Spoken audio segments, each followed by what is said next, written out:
Okay, so yeah, very warm welcome everybody, and especially warm welcome if this is your first time here on Tuesday night. So I think there are some people who have joined us from the Saturday introductory course that's been going on. So yeah, very warm welcome to you. So yeah, for those of you who are new to this Tuesday evening, I'll just fill you in on a few things about it. One of the things is that we always follow a theme. So we follow a theme for usually at least several months. And since the new year, our theme has been encounters with reality. Encounters with reality. So we've been looking at examples of stories, situations in which people have had, as it were, their veils stripped away, the veils between them and reality stripped away, so that they've seen something much more clearly, so that reality has really broken through to them in some way. They've woken up to how things are, at least a little bit. And we've been exploring what we can learn from those encounters with reality, what that can tell us about how we can break through our veils, to see things more clearly, to be less under the influence of delusion, to be wiser and saner people. And most of the examples of our encounters with reality that we've had so far have actually been encounters with the historical Buddha. There have been stories from the early Buddhist texts about people who have met the Buddha in some circumstances and had their eyes opened in some way by an encounter with the Buddha. But obviously that's not the only way that reality can get through to us. All sorts of meetings with people, life events, outer life experiences, inner experiences can break through our delusion, wake us up to the way things are. So we'll be exploring some of those other ways that reality can get through to us. We can have encounters with reality over the coming weeks. But tonight I'd like to look at an encounter with reality which has a very special significance for us Buddhists, because it's an encounter with reality that we're still feeling the effects of. An encounter with reality that sent ripples out through time and space that we're still experiencing. And that is the Buddha's Enlightenment experience. Under the Bodhi tree at the place that came to be called Bodh Gaya about 2,500 years ago. At the Buddha's Enlightenment, it's as though a gap appeared in our delusion, our collective delusion, that normally keeps us stumbling around in semi-darkness, us human beings. And reality shone, as it were, a great light into the human realm.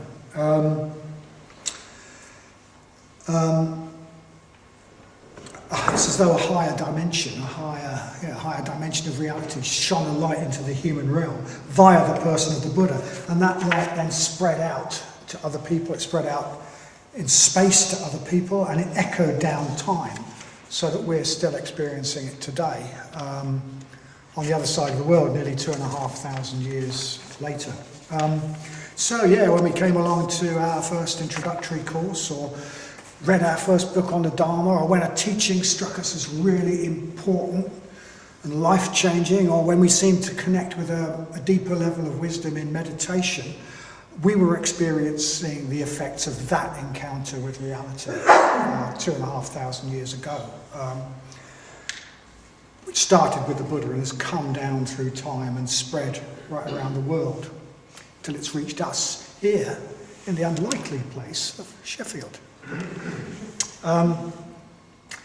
So if you were here last week, you'll know that we did a puja, we did a ritual, and you'll remember that we used the occasion of that puja to connect ourselves in our minds with the 13 members of our Sangha who at that time were on pilgrimage in India, and who on that day were doing their very own puja under that Bodhi tree at Bodh Gaya, under the descendant of the Buddha's Bodhi tree at Bodh Gaya, at that place where reality broke through so sort of significantly into the human realm. And at the time I talked a bit about the significance of the Bodhi tree, how trees have a special significance for us humans. how they're often seen as connecting earth to heaven, so their roots go deep down into the earth, but their branches go right up into, as it were, higher realms, if we're thinking mythically, higher realms of existence, so that they connect our human realm to higher realms of existence, to higher states of consciousness in which we see reality more clearly. So yeah, we heard about the Bodhi tree, and we heard how the place where the Buddha sat, the seat, the meditation seat, if you like, where the Buddha sat at the time of his enlightenment, also has a really big mythic significance to Buddhists. It's called the Vajra seat, the diamond seat. It's as though that's the place where the light shone through into the Buddha's mind and out into the human realm through this diamond seat, which represents, if you like, his meditation. So last week we imagined ourselves doing our puja sitting under the Bodhi tree, and in meditation we imagined ourselves sitting on the diamond seat, sitting on, or a branch establishment of the diamond seat, where some of that effects of that experience, the Buddha's enlightenment experience, are still coming through to us. So we tried to experience at least some small echo of the encounter with reality that the Buddha had all those years ago. And last Tuesday we also, in the puja, we heard a reading. So we heard a reading describing the traditional account of the Buddha's enlightenment. And tonight what I want to do is firstly to explore, to tell that account, to tell that traditional account in a bit more depth. And secondly, and maybe more importantly, to draw out what it has to say to us. What it can tell us about how we can use our meditation to see more clearly, to have our own, much lesser encounter with reality when we sit down to meditate. So those are the two things I really want to do, to tell the story and to draw out its significance.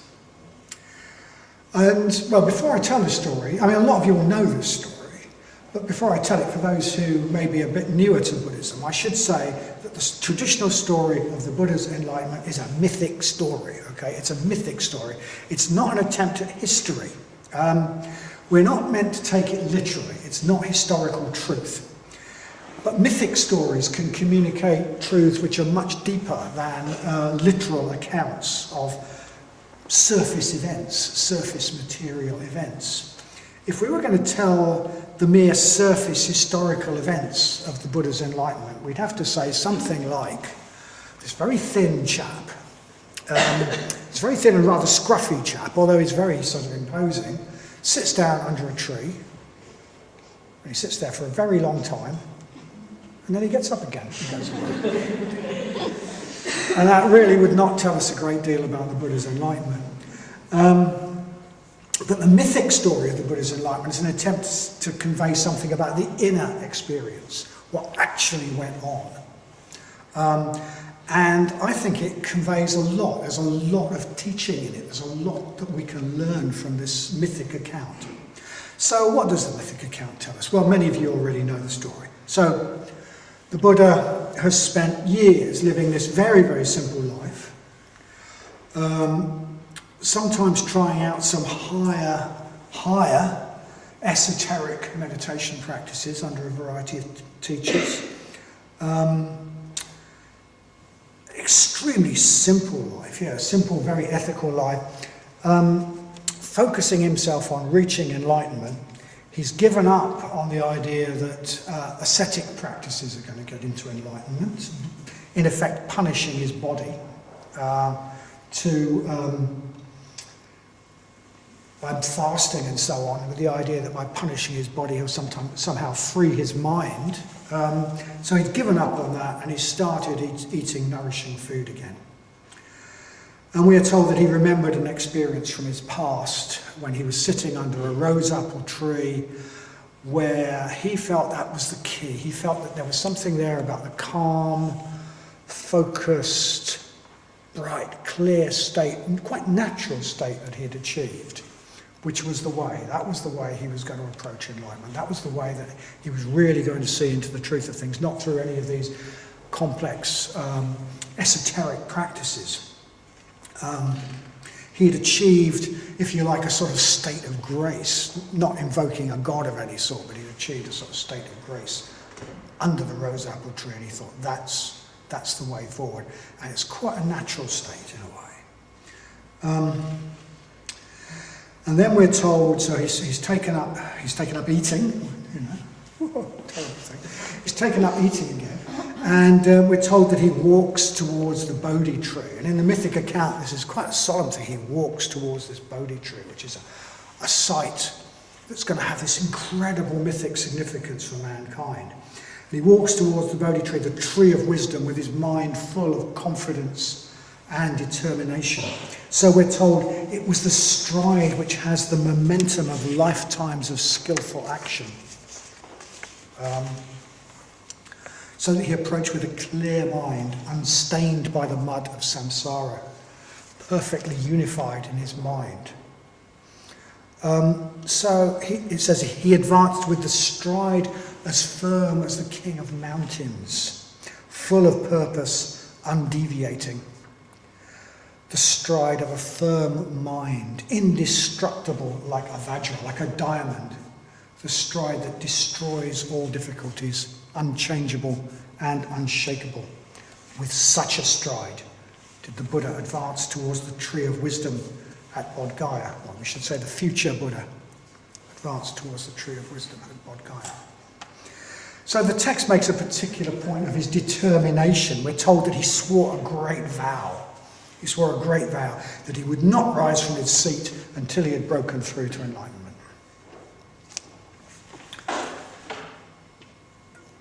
But then we're told that Mara,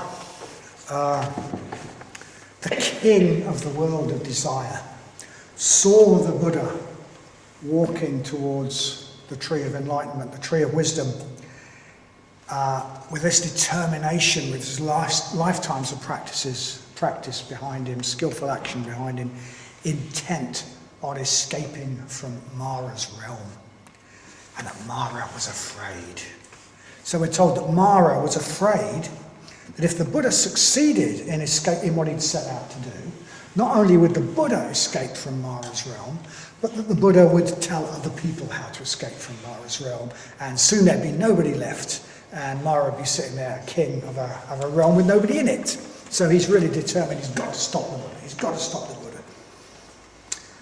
So, for those who haven't come across Mara before, this figure of Mara, I don't think we teach Mara on introductory classes, but if you haven't come across Mara before, he's a sort of mythic figure that crops up over and over again in Buddhism, and we could call him the Buddhist equivalent of the devil. But he's really nothing at all like the sort of Christian devil. I mean, he's not really, he isn't particularly scary, actually, or even particularly demonic or evil. He's a bit of a joke, actually, Mara. He's a bit silly. He's a bit daft. He's very powerful, but only because we human beings are pretty daft, actually. He's a bit of a figure of fun. And Mara is really the personalisation of all the sort of silly patterns that we have in our minds, all our inertia, all the things that hold us back, all our doubts, all our fears, all the negative tendencies that hold us back. And I'll say more about him when I move on to talk a bit more about the significance of the story and what we can learn from it. But so yeah, Mara is not some sort of real external figure. He's really a personalisation of something that's in, I'm afraid, all of us. And Mara is scared. Mara is scared. So he's determined to stop the Buddha. So the first thing he does is to summon a terrifying army of his sons to try to frighten the Buddha away from the tree of enlightenment. And some of the traditional texts, they really go to town on this. They really go to town on this. So they talk about his soldiers could transform their shapes and faces in a million ways. Their heads were twisted and distorted. Their eyes flamed, shining red and flashing. Their teeth sticking out of their mouths. Their tongues lolling, thick and rough like matting.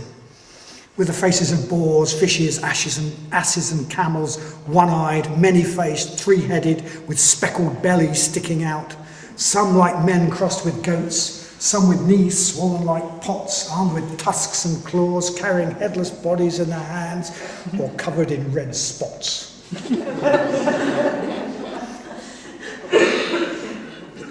With raucous, ugly voices, some roared or groaned as they charged, some screamed, "Grab him, strike him, rip him to pieces, tie, cut, break, crush, away with this Gautama and his foolish tree." It goes on a bit. Throwing spears and swords, javelins and axes, polished darts, poisoned darts and uprooted trees, waving their limbs, they screamed and screeched with laughter, beating their chests and piercing themselves with weapons. Their hair standing up and blazing with fire, their eyes shining red and giving off sparks, they pushed and jostled as they tried to frighten the Buddha. Meanwhile, demons in the form of old women cried, "Save yourself, save yourself, save yourself," and ran around like headless chickens, etc., etc. Well, it goes on for a good while, actually. But it says, "The mind of the conqueror, shining in his glory like a snow mountain at sunrise, remained unmoved. He saw these shocking forms as like a dream, like clouds forming and reforming in the sky. And where the armies of Mara crowded round him, the air was loud with screams, but inside his aura there was peace. Where the armies of Mara crowded around him, dust and dirt rained down, and the air was full of arrows, rocks, and flying spears. But inside his aura, these turned into a rain of flowers, which fell and carpeted the ground and hung in garlands on the tree of enlightenment." So I think that's a really great image. I think it's a really quite powerful image of what meditation can be like, which I'll come back to later. So this image of all this stuff going on, this mad stuff going on, but the Buddha sitting in this completely bright, calm aura where all these weapons just turn into flowers and everything is just beautifully peaceful and silent. So anyway, Mara's sons don't get anywhere. The Buddha just sees them as like clouds forming and reforming in the sky. So Mara takes a different tack. He asks his daughters to take over. So once again, the traditional texts go to town on this. And we're told, then fearing defeat, Mara sent his daughters to excite desire in the Buddha. Their faces were beautifully painted like flowers in full bloom. Their silky hair was scented with the softest perfumes. Their brows were beautiful. Their eyes were large and lovely as lotus petals. Their teeth were white as shells. And they displayed all the 32 kinds of feminine wiles. Presumably there's a book somewhere that tells you what the 32 kinds of feminine wiles might be. I don't think it's a sutta. And that's just the beginning. Actually, it gets a lot more graphic after that. But I'll stop in case I get too excited.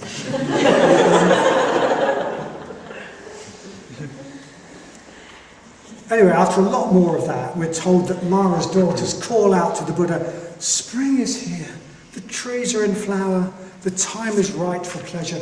Come, friend, and let us enjoy ourselves. You are handsome, we are well born and made for pleasure. Here of our own accord, driven by desire. Only a fool would resist such a pleasant, harmless invitation." But once again, the Buddha is unmoved, so we're told the Buddha stayed serene, smiling, his senses calm, free from passion, and in a soft voice, as pleasant as the song of a nightingale, he answered the demon's daughters, "Sense pleasures are like illusions. They come and go like bubbles in the water. Like the pleasures we feel in dreams, they do not last and do not satisfy. Only a fool gets stuck in swamp like that. My pleasure is in the Dharma, in meditation, in the deathless, in love for others, and in helping others." So the Buddha's completely unmoved by Mara's daughters as well. And at this point, Mara gets really angry. He gets really angry. And he shouts at the Buddha, "What right have you, an upstart, a subject of my empire of desire, what right have you to defy your king? What right have you to sit on the diamond throne of the noble Buddhas, petty princeling that you are, and a traitor to your rightful ruler?" And then we're told, with his right hand, the Buddha gently reached down to touch the earth, saying, "This earth is my witness that I have that right. I call this earth to witness that I have the right to sit on the diamond throne. Earth, water, fire, and air are my witnesses, and so are the sun, the moon, and the stars. They can witness to my good conduct. They can witness to my practice. They can witness to my spiritual attainments." So at this point, the Buddha makes the earth-touching mudra, the earth-touching gesture that's reproduced in so many images of the Buddha, including that one. Really powerful gesture. I have that right. I have that right. And in the myth, at that point, when the Buddha touches the earth, it rings like a bell, and the earth goddess appears. She sort of whoop, out of the earth, whoop, and she says, "He's right."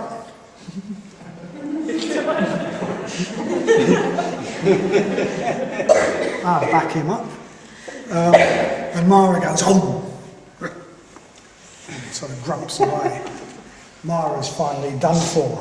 Mara's forced to give up in disgust.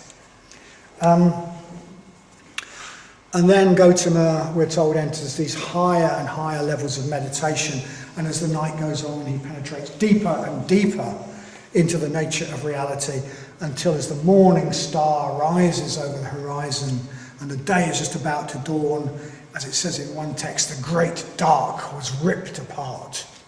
And Gautama is finally enlightened to the nature of things, and he becomes the Buddha, the awakened one, the one who is awake. The rest of us are still sleeping in a dream, but he is awake. Humankind in the form of the Buddha has had a big, big encounter with reality, from which it is still benefiting, from which we are still benefiting. Okay, so it's a nice story. It's a nice story with Mara and his armies and Mara's daughters and the earth goddess and so on. But I think it's actually a lot more than a story. It's a lot more than a nice story. I think if we look at it a bit more deeply, this mythic story can tell us a lot about how we can approach every single meditation we do. How we can use our meditation, maybe not to break through to the great enlightenment that the Buddha had, but to connect with a deeper level of wisdom that we all have access to in meditation if we approach it in the right way. I think the story tells us a lot about how we can approach meditation so that we can use it to have our own smaller encounter with reality. Which is, of course, after all, the ultimate purpose of meditation in Buddhism. I mean, we can meditate to experience all sorts of lovely, pleasant states, or to get more control of our mind, or to develop all sorts of positive qualities like metta and calm. And all of that is very valuable. It's all very worth doing in its own right. But the ultimate purpose of Buddhist meditation is to help us to wake up, to help us to have an encounter with reality, to see things as they are.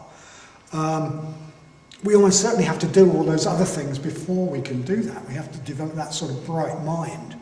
But the ultimate purpose is to cultivate the sort of bright, clear, untroubled mind that can see into the truth of things. That's what it's ultimately about. Okay, so what does the story, what might the story tell us about how to approach meditation? Well, the first thing we could point out is that before that Buddha even sits down to meditate, the story makes a point of referring to the Buddha's previous ethical practice. It says his lives of skillful action. And to the clarity and brightness and united mind that has given him. as he approaches his meditation under Bodhi tree. So in the Buddhist case, they talk about lifetimes of practice. Well, maybe we don't have lifetimes of practice. But the life we live outside meditation, before we even sit down to meditation, the mental states we're in as we approach meditation, they are really crucially important. If we sit down to meditate with the sort of mind the Buddha tells us the Buddha had, with all that momentum from ethical practice, with a clear mind, unstained, full of love for other beings, a perfectly united mind, not pulled around in all different directions by conflicts and so on. If we have all of that, then actually meditation's dead easy. Meditation's dead simple. But usually if we find meditation difficult, the first place to look for the reason is in our life outside meditation. We haven't done that preparation. Especially in our ethics, in the sort of mental states that our behaviour sort of summons up habitually.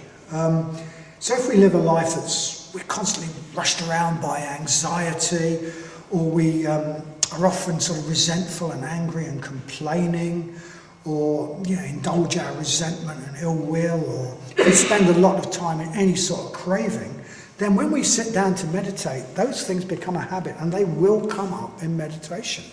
They will come up in meditation. The first thing we need to do, I think, is to look at our life outside meditation. And very often people will say, well, people almost doubt the efficacy of meditation. But if they were to look at their lives, they'd say, well, how can I possibly meditate? What do I spend the rest of my time doing? I expect to just counteract that with half an hour of meditation. It's like, plaster on a broken leg, that sort of idea. We need to be cultivating positive mental states a lot more than just the time when we're in meditation. And because our everyday lives often do trap us in patterns that aren't conducive to meditation, we just can't exaggerate this. We cannot emphasise too much the importance of sometimes taking ourselves away from our ordinary lives and going on retreat. Actually, if you want to get anywhere with meditation, you probably have to go on retreat. We need to sometimes put ourselves in circumstances that break us out of our habits, that break us out of our habitual mental states, that encourage those positive emotions, where there's nothing distracting us, where we're not thinking, I've got to get on with this, I've got to get on with that. It's very, very difficult to really get a long way with meditation without sometimes going on retreat. That's the meditation we do the rest of the time sort of keeps us in contact with something, but if we want to really take it deeper, we just absolutely have to go on retreat. So that's one thing, the Buddha's ethical, skillful life, which is emphasised. The second is that we're told that with the Buddha still walking towards his meditation seat, we're told the traditional texts emphasise his determination. So we're told he advanced with a stride as firm as the king of mountains, full of purpose, undeviating, the stride of a firm mind, the stride that destroys all difficulties. And then we're told that he made his great vow, of course, I'm just not getting up until I've done this. I'm not getting up until I've done this. He approaches meditation with this incredible determination. And okay, we're not going to duplicate that, but we need to approach meditation with a clear sense of purpose. We need to point our mind in the direction that we wish it to go, and we need to have a bit of determination to actually do the practice, to actually make an effort. We could say that we need to call up the determination to challenge any tendency we have to sloth. Okay. So sloth is a sort of unwillingness to make an effort. We can't really be bothered, really. So we need to challenge, we need to have the determination to not give in to sloth, not just think, oh God, but to actually make an effort. So yeah, you might remember that sloth and torpor together make up one of the 5 hindrances to meditation. Okay? Sloth is the mental aspect, torpor is the physical aspect. So the 5 hindrances, the 5 mental habits that stop us meditating or that keep us sort of stuck. So we need to tackle our sloth, and that's almost the first thing the Buddha is doing. He's determined, he's going to make an effort. So the traditional teaching about the sort of effort we need to make in meditation is called the 4 right efforts. And the 4 right efforts are to leave behind those negative states, to prevent negative states from arising. So we make the effort to prevent negative states from arising, to allow negative states that have arisen to just sort of fade, to bring into existence necessary positive states that aren't there, and for the positive states, the 4th one is for the positive states that are there, to nurture them, to cultivate them, to help them to grow. So a couple of points about that. Those are that's the traditional description of effort, of the effort we need to make in Buddhism. That's what the effort stage of the Noble Eightfold Path consists of, the 4 right efforts. So we're making an effort to actually leave behind unskillful states and to cultivate positive mental states.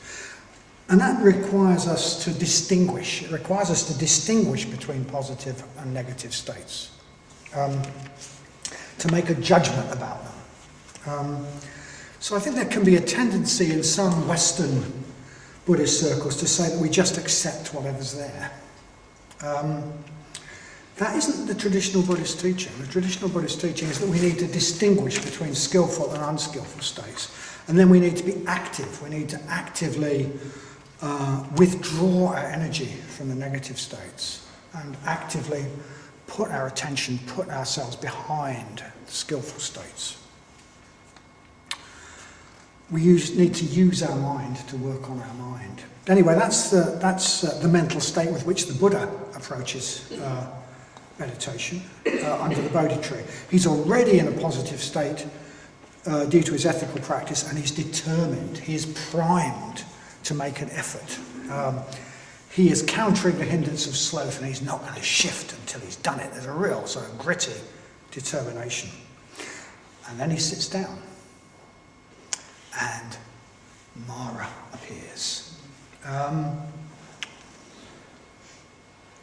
The Buddhist devil.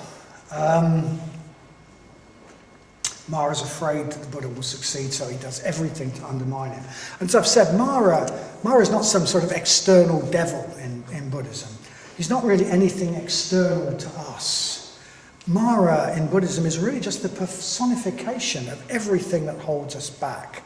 All of our inertia, all of our negative tendencies, all of the parts of ourselves that don't really want to become enlightened, because if we did, they would be threatened. Don't really want us to make spiritual progress because that would threaten their existence. And I think this idea of sort of personalising Mara, personalising those tendencies in ourselves as something external, personalising them as Mara, sort of externalising them, seeing them as someone else, giving them a name, Mara, the silly devil, even making fun of them a bit. I think that's a bit of a clue to how we can tackle negative mental states in our meditation, how we can tackle letting them just sort of fade away.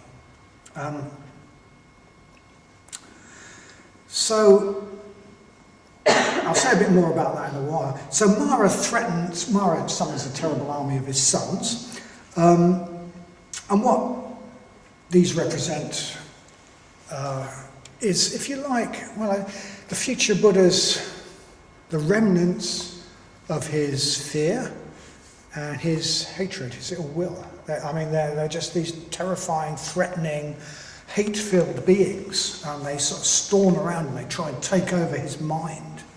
The future Buddha may not have a lot of ill will and anxiety left, but they represent, if you like, the fear and the ill will in us.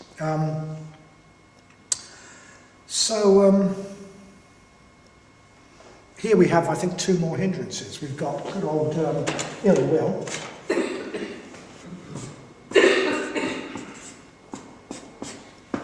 And fear, obviously the most extreme example of anxiety.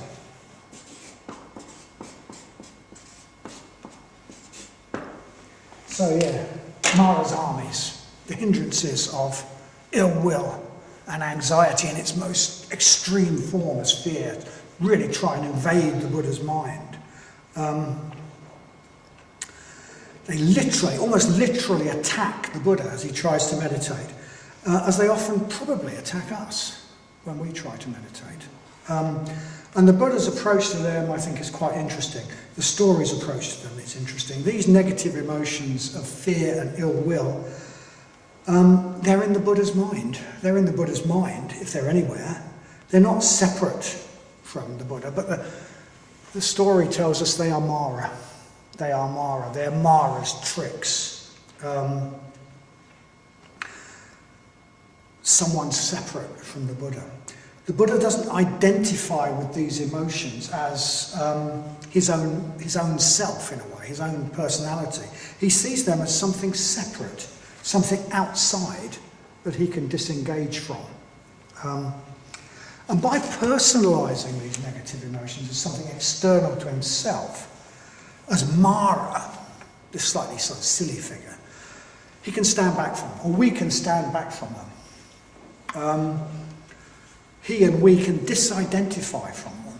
We don't have to be thrown around by them. We can create a space in which these negative energies are neutralised, transformed, turned into something else. The energy is liberated. So this is symbolised, I think, very graphically by the fact that when Mara's army's weapons hit the Buddha's aura, they just turn into flowers. He is sitting in this space. And in a way, this space is made of standing back from mental states, not being involved in them, not thinking, well, I am angry, but thinking, well, there's Mara's old trick of anger. There's Mara trying to fill my mind with anxiety. It can be quite a powerful way of really disidentifying. And then when we can do that, we don't have to put energy into them. They can be transformed. They can just turn into something different. So we don't have to see the negative thoughts and emotions we experience as me. Me. This is me. We can see them as Mara, and we can let go of them. These thoughts and emotions, they're not me in any real sense. We can be a bit conditioned, I think, by the psychological tendency in our society to see all our emotions as whatever as somehow real. There's something real about them, as though they are who we really are. You know, if I'm angry, then I have to be angry to be authentic. But this is based on a fallacy. Well, Buddhism certainly sees this as based on a fallacy. The fallacy that we've got some real essential self.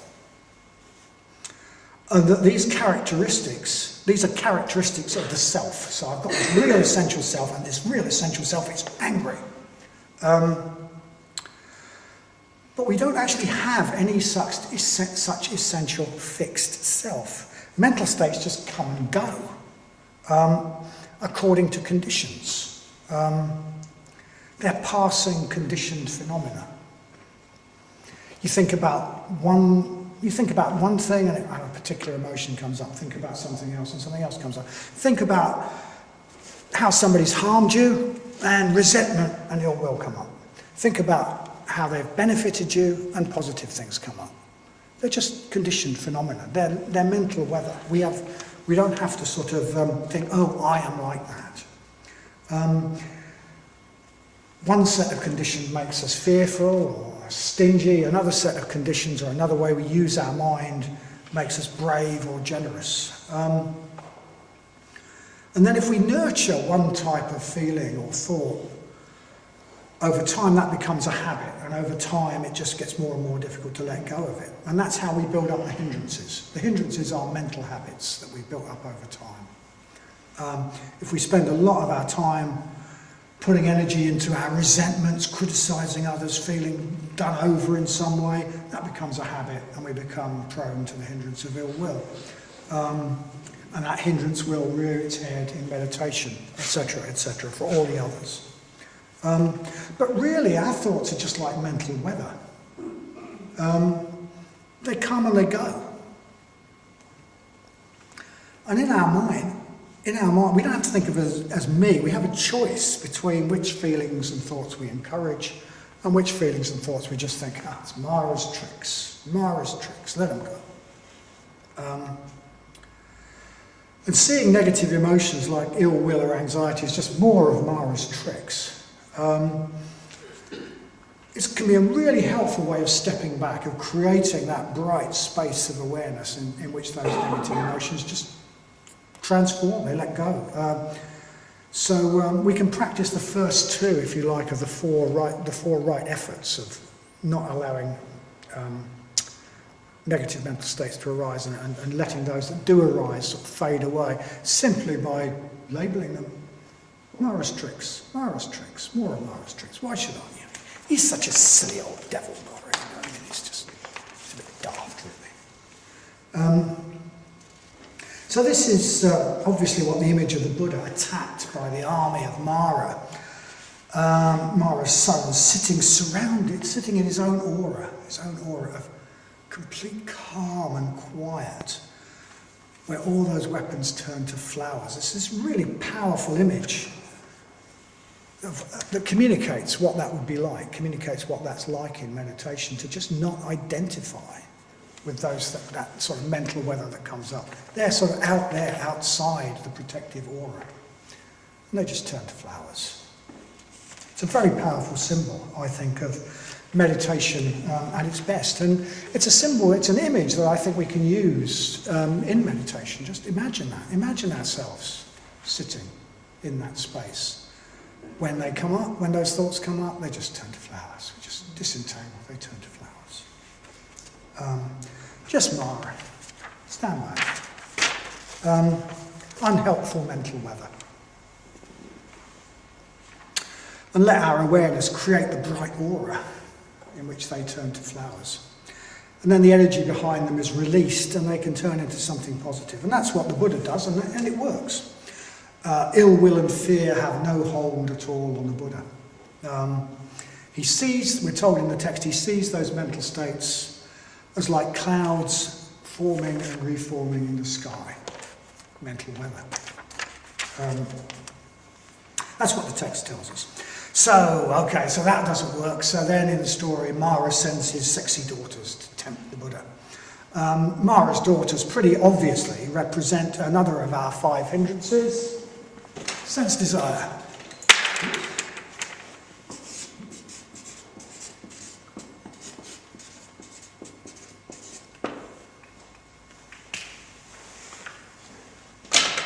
Pretty obvious graphic representation of sense desire, I would have said. Which obviously includes sex, sexual fantasies, whatever may come up in meditation. But usually it's, I think, much more subtle. I think it's usually much more subtle.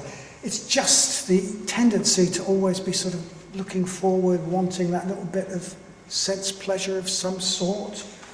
Always looking forward to it.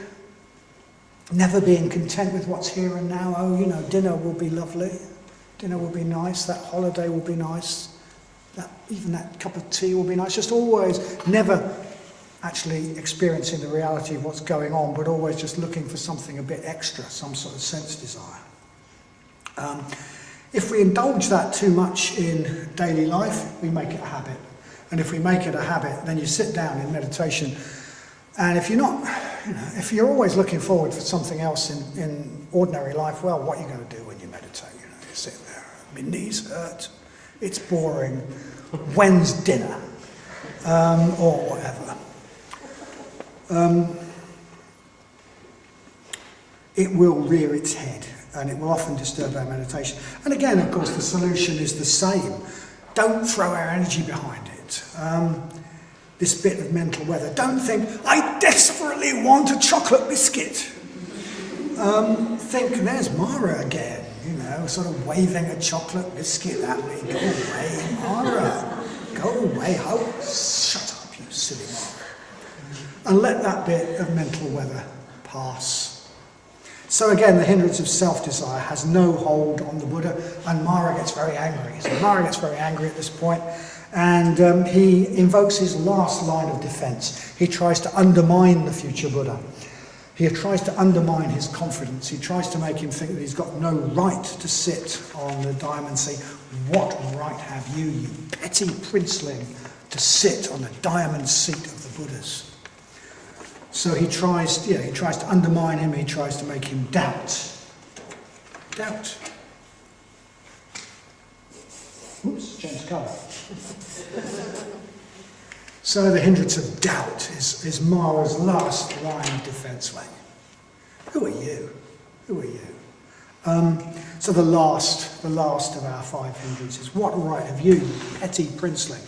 And the Buddha touches the earth, which again I think is a really powerful gesture, a really powerful symbol, as we see on our rupa. It's reproduced all over the place.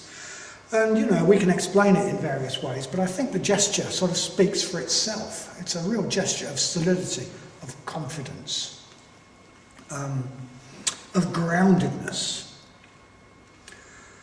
It's as though the Buddha's saying, the earth is on my side. The earth is on my side. Nature is on my side. Reality is on my side. Earth supports me. Because nature, reality is on our side. We are part of it. We are it becoming aware of itself. We are part of nature. You could say that the goal of nature is to produce enlightenment. It wants nothing more than for us to be enlightened. That's what it's all about. So it's like calling the earth to witness. It's saying, I've got a real right to sit on this diamond seat, and I'm supported. I'm supported by earth, water, fire and air. I'm supported by the world, by nature.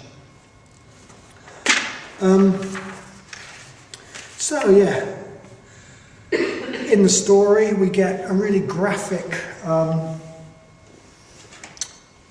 if you like, a really graphic representation of the 5 hindrances in a more normal order: sense desire, ill will, doubt and indecision, sloth and torpor, and anxiety and restlessness. We see how the Buddha is assailed by each of them, the future Buddha, and how he deals with them. And we get a lot of powerful symbols. So we get this powerful images. We get this wonderful image of the Buddha sitting in meditation in his bright, peaceful aura, with all this stuff going on, and turning to flowers. And I mean, so sometimes meditation is like, all this stuff's going on, but it's not turning to flowers, is it? It's just going on like this. And so I think the image of, you know, like, let's make this space, the space of mindfulness, the space of standing back, the space of saying, Mara, the space that gives us. I think it's a wonderful image for how we can deal with all that stuff that goes on in meditation. It doesn't have to be between the ears. It's sort of like out there. We can stand back. The minute we stand back, we get some purchase. Calling it Mara's tricks gives us purchase. Calling it one of the hindrances gives us purpose. Just the act of labelling it. Doubt and indecision. You know, it suddenly ceases to be to really grab us, and it suddenly becomes something that's out there that I can see, that I can deal with.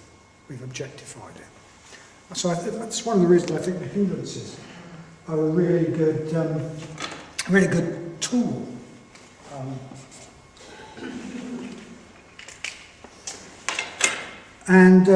So a really powerful image. And then we have the image of the tree and the diamond seat. The diamond seat through which this great light came into the world.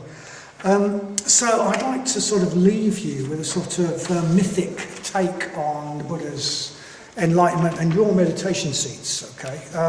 And the mythic take is that the diamond seat was the place where this great light came into our world, and that all meditation cushions are branch establishments of the diamond seat, where at least a glimmer of that sort of comes through to us.